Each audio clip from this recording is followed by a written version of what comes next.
नमस्कार। आज की हमारी चर्चा का विषय है महादेवी वर्मा की कविता मैं नीर भरी दुख की बदली। स्पंदन में चीर निस्पंद बसा, क्रंदन में आहत विश्व हंसा। नैनों में दीपक से जलते, पलकों में निर्झरनी मचली। मेरा पग पग संगीत भरा, श्वासों में स्वप्न पराग झरा। नभ के नव रंग बनते दुकुल, छाया में मलय बयार पली। मैं क्षितिज भ्रुकुटी पर घीर धूमिल, चिंता का भार बनी अविरल। रजकन पर रज जलकन हो बरसी, नवजीवन अंकुर बन निकली। पथ को न मलिन करता आना, पथ चिन्ह न दे जाना जाता जाना। सुधी मेरे आगम की जग में, सुख की सिहरन बन अंत खिली। विस्तृत नभ का कोई कोना, मेरा न कभी अपना होना। परिचय इतना इतिहास यही, उमड़ी कल थी मिट आज चली। यह कविता महादेवी वर्मा की कविता है, जिसका अर्थ है एक लड़की माटी की गुड़िया के समान है, जिसे अपनी ज़िंदगी के हर मोड़ पर टूटने और बिखरने का डर है। उसकी ज़िंदगी में परेशानियों का सफ़र हमेशा चलता रहता है। लड़की के पैदा होने पर परिवार दुखित होता है, और यदि पहले ही पता चल जाए कि गर्भ में लड़की है तो उसे गर्भ में ही मार दिया जाता है। कुछ बड़ी हुई तो बाल विवाह का डर, वो भी नहीं तो गिद्ध की तरह हर वक्त घूरती नज़रों का खौफ। यदि लड़की पढ़ने लिखने गई तो अवसरों का डर, क्योंकि यदि अवसर मिल जाए तो उसे कीमत चुकाने का डर। शादी के लिए दहेज का डर, और यदि गलती से ससुराल की इच्छा के अनुसार माता पिता ने कम दहेज दिया तो ससुराल की प्रताड़ना का डर। यदि औरत के जीवन में पति न रहा तो समाज का डर। कुछ इसी तरह एक लड़की की ज़िंदगी तमाम परेशानियों के साथ चलती है। महादेवी वर्मा की कविताओं में एक गंभीरता है, जिसे पढ़ने पर एक रस का जो अनुभव होता है, और उसके साथ साथ समाज को एक नए चश्मे से देखने का भी अनुभव होता है। महादेवी वर्मा जिस परिवार में जन्म ली थी, वहाँ पर पीढ़ियों से किसी कन्या का जन्म नहीं हुआ था, इसलिए महादेवी वर्मा का मान उस घर में बहुत था।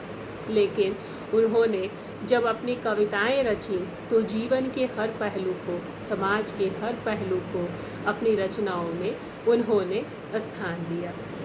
महादेवी वर्मा की कविताएं जो हमारे समाज का सच दिखलाती हैं, और साथ ही साथ एक विरहनी के दुख दर्द को भी सामने रखती हैं।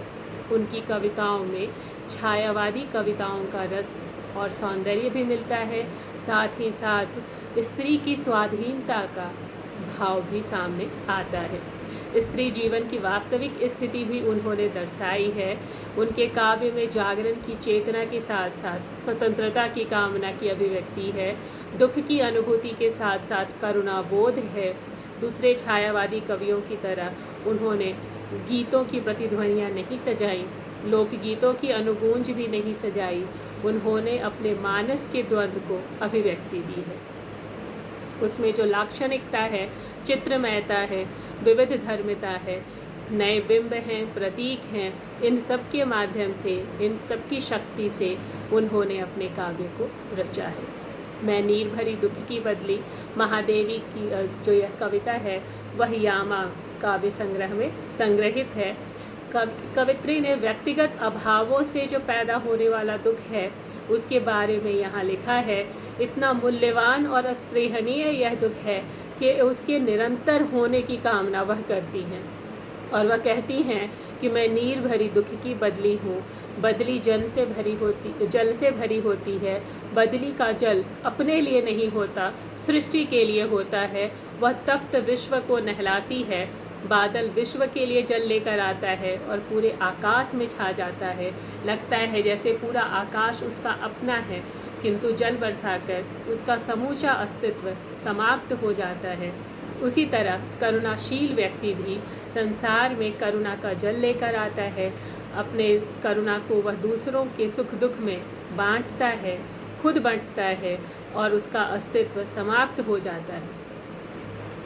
नभ में उसका अपना कोई कोना भले नहीं हो, किंतु जहाँ कहीं भी हरितिमा का उल्लास दिखता है, सौंदर्य दिखता है, उन सब में वह व्याप्त है। इस तरह करुणाशील व्यक्तित्व अपने को मिटाकर संतप्त प्राणियों के सुख चैन में व्याप्त हो जाता है। महादेवी वर्मा की कविताओं में ध्वनित दुख या करुणा इसी दिशा में हमें ले जाती है। कवित्री को व्यक्तिगत अभावों से पैदा होने वाला दुख मूल्यवान लगता है और उसके निरंतर होने की कामना इसीलिए वह कहती हैं कि वह उस जल से, अपने नीर भरे जल से पूरे सृष्टि को सिंचित कर सकें। धन्यवाद।